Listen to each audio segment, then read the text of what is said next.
Halo, assalamualaikum. Jumpa lagi dengan saya, Pak Nasir, SMK Satya Praja 2 Petarukan. TKRU JOS. Untuk para siswa-siswi, jaga kesehatan selalu dan jangan lupa berdoa untuk selalu sehat dan tercapai segala keinginan.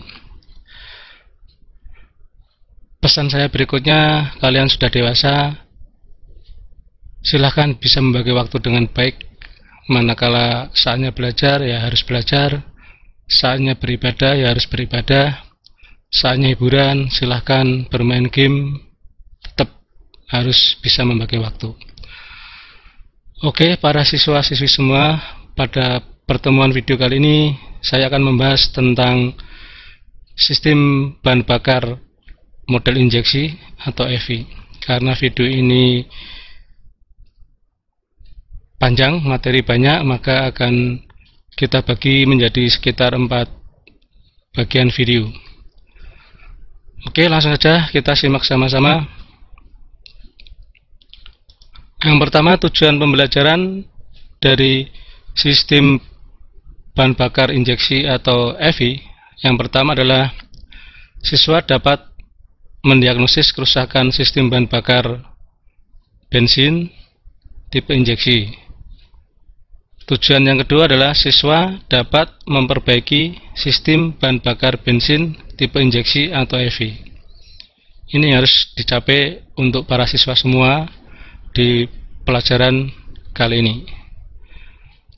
Oke, kita lanjut ke materi. Bagian utama sistem injeksi dapat dilihat di animasi, ada 3. Yang pertama adalah bagian sistem penyaluran udara atau air induction system.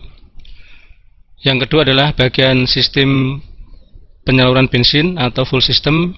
Dan yang ketiga adalah bagian sistem kontrol elektronik atau electronic control system.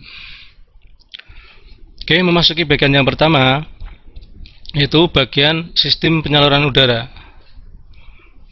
Dapat dilihat di animasi. Yang pertama adalah air atau udara itu sendiri.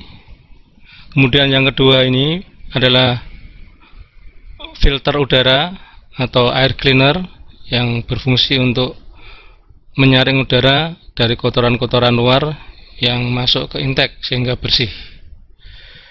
Kemudian berikutnya adalah ada idle switch atau idle control. Ini yang berfungsi untuk mengatur putaran idle atau stasioner saat mesin hidup tanpa adanya beban. Jadi putaran idle sekitar 750 rpm. Yaitu dari cara kerja, setelah mesin on dan posisi stasioner, maka katup throttle ini dibuka sedikit oleh idle switch control ini, maka udara akan masuk mengalir lewat celah-celah katup throttle ini dan juga lewat lubang saluran bawah yang lewat skrup imas. Kalau di model karburator namanya skrup imas. Jadi saat putaran idle, udara lewatnya celah katup throttle dan lubang saluran imas ini kemudian masuk ruang bakar, maka terjadilah putaran idle yang sekitar 750 rpm.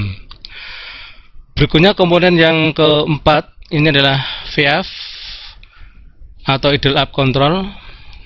Ini berfungsi untuk menaikkan putaran idle mesin saat turun akibat beban mesin bertambah, yaitu pada saat mungkin AC on, lampu kepala on, wiper washer on, dan yang lain, sehingga mesin putarannya akan turun, maka perlu dinaikkan. Maka membukalah katup VF ini, sehingga udara yang dari keluar dari filter dia akan masuk ke lubang saluran VF, kemudian lewat sini masuk ke ruang bakar, dan juga tetap masuk lewat saluran bawah dan juga lewat celah katup throttle ini, sehingga ada 3 saluran yang membuat putaran idle menjadi up, sedikit up.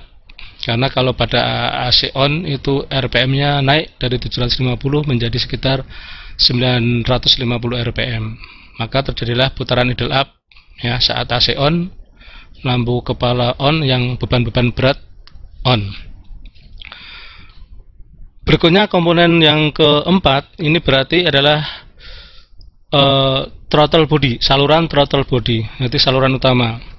Dia akan on manakala mesin berputar pada kecepatan rendah, kecepatan sedang, atau kecepatan tinggi, sehingga udara langsung lewat katup throttle ini ya, celahnya langsung masuk ke ruang bakar. Jadi kondisi katup throttle membuka, maka idle switch atau VF dia menjadi off, tidak bekerja, karena semua udara langsung lewat melalui celah katup throttle.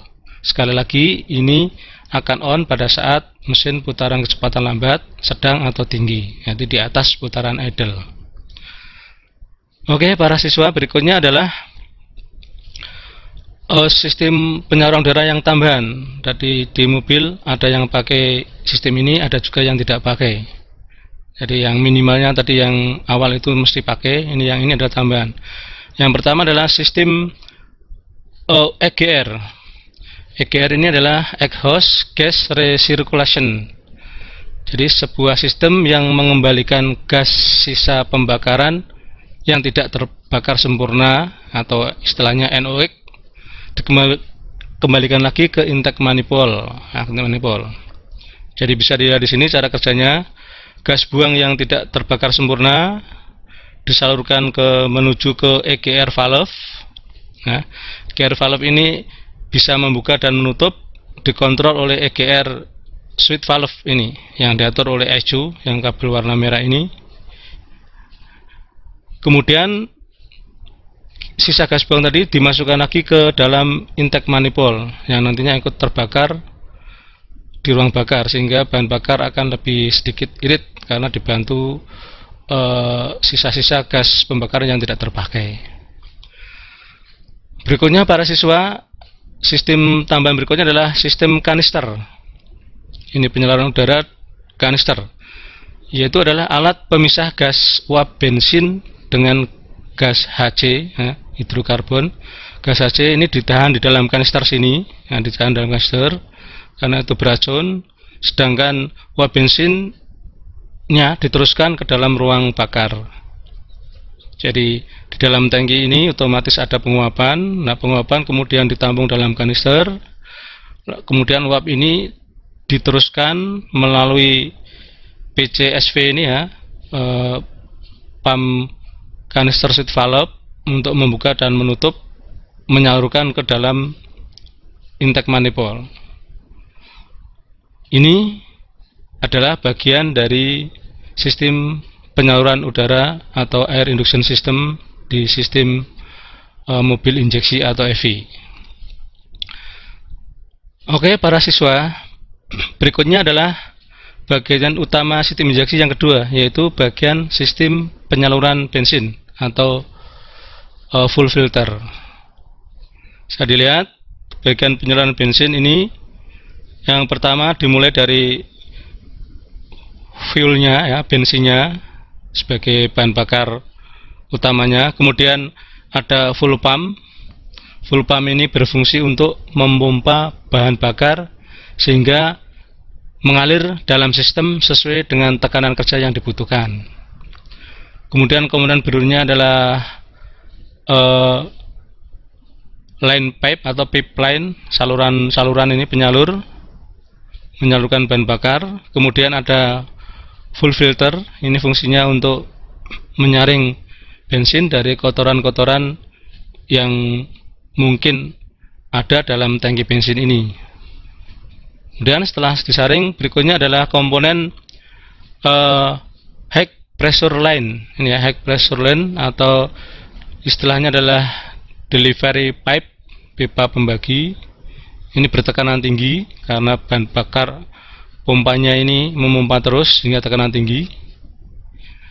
Nah, ini pendistribusi atau pembagi ke injektor 1, 2, 3, dan 4 sesuai jumlah silindernya. Kemudian komponen berikutnya dari sistem full filter, sistem penyaluran bahan bakar atau full system adalah full pressure regulator. Ini berfungsi untuk mengatur tekanan bensin di dalam pipa pembagi, yaitu sebesar plus minus 2,9 kg per cm persegi. Jadi tekanan di pipa pembagi ini atau delivery pipe adalah 2,9 kg per cm persegi. Jika berlebihan, maka bensin akan dikembalikan lewat full pressure regulator kembali menuju ke tangki untuk disimpan kembali. Jadi tekanan kerjanya adalah sekitar 2,9 kg per cm persegi. Kemudian terakhir adalah injektor. Injektor ini adalah berfungsi untuk menyemprotkan bahan bakar di intake manifold dekat katup masuk dengan jumlah bahan bakar sesuai perhitungan dari ECU atau ECM. Nah, berikutnya cara kerja dari sistem penyaluran bensin atau full system. Yang pertama adalah pompa bensin memompakan bensin menuju ke full filter, kemudian menuju ke delivery pipe, kemudian oleh full pressure regulator tekanan diatur ya, tekanan kerja 2,9 kg per cm persegi. Kemudian injektor menyemprotkan bahan bakar sesuai urutan pengapian. Kalau di Toyota adalah tertib pengapian atau firing ordernya 1342 dengan jumlah menyesuaikan kebutuhan. Pada saat idle ya semprotkan sedikit, putaran lambat ya agak lebih banyak, sedang lebih banyak lagi, kecepatan tinggi berarti yang paling banyak yang disemprotkan. Nah, untuk bisa menyemprot sedikit, sedang, banyak ini yang diatur adalah durasi waktu penyemprotan. Ini ya, di dalam injektor ini ada pompanya. Jadi dia kalau posisi ke atas maka lubang membuka sehingga dia menyemprot. Jadi kalau membukanya itu lama maka nyemprotnya banyak. Kalau membukanya itu singkat, buka nutup lagi, maka nyemprotnya sedikit. Ini yang mengatur membuka lama dan cepat. Inilah namanya istilahnya durasi waktunya di sini ya, diatur oleh ECU dari EV tentunya. Demikian para siswa, materi yang pertama di video pembelajaran kali ini semoga bermanfaat.